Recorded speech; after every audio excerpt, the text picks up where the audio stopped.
जब बाबा भक्तों द्वारा लाए गए चढ़ावे में से कुछ स्वयं ग्रहण करते तो भक्तों को अत्यंत प्रसन्नता होती। लगता जैसे बाबा उनके प्रेम के प्रतीक को ग्रहण कर रहे हों।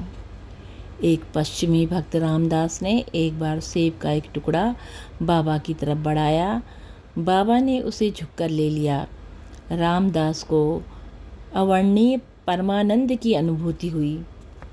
एक शाम बाबा कैंची के पीछे की तरफ स्नान गृह के पास बैठे थे।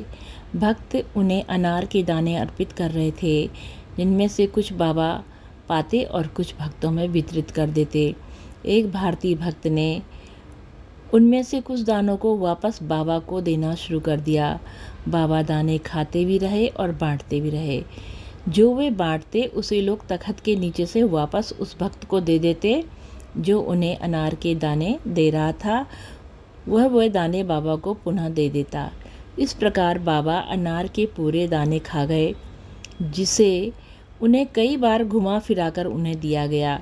भक्तों ने इस खेल का पूरा आनंद लिया। बाबा भक्तों के बीच गुरु, पिता, माता, शिशु, मित्र, स्वामी, प्रेमी या ईश्वर के रूप में थे, लेकिन ज़्यादातर भक्तों के लिए वे बाबा थे, जो आदर सूचक था। कुछ के लिए तो वो परिवार के पितामह ही थे। पिता के समान जो स्नेह वो देते, किसी अन्य से नहीं मिल सकता। किसी के लिए वे परम मित्र थे, कुछ के लिए वो एक विवेकपूर्ण सलाहकार थे, तो कुछ के लिए अत्यंत पवित्र साधु। बहुतों के लिए एक रक्षक आत्मा थे, जैसे वे अन्य लोग से अवतरित हुए हों। जो भी उनके साथ रहता वो अपने को हर तरह से सुरक्षित पाता। बाबा इतने सरल और सहृदय थे कि वो गरीब से गरीब परिवार में चले जाते और खटिया पर बैठ जाते और रूखा सूखा खाते या सिर्फ पानी पीते।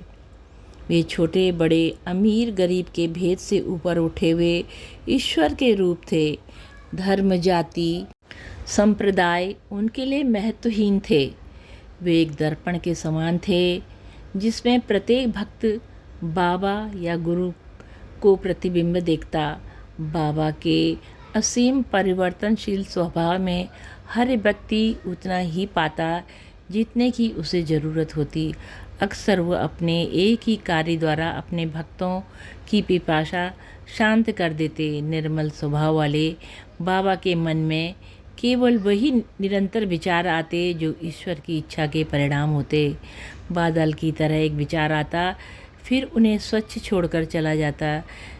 व्यक्ति जिस भक्ति मार्ग का अनुसरण कर रहा होता, उससे उसी के अनुसार बात करते। चालाक और धूर्त व्यक्ति की उपेक्षा कर देते थे। सरल और निष्कपट व्यक्ति को सहायता करते। यदि किसी व्यक्ति का मुंह नहीं देखना चाहते तो अपना मुंह कंबल से ढक लेते थे।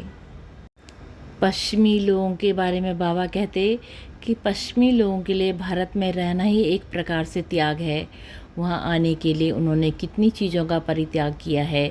एक बार जो विश्वास कर लेते हैं तो बच्चों की तरह उसमें अपने हृदय व आत्मा से पूर्ण विश्वास करते हैं।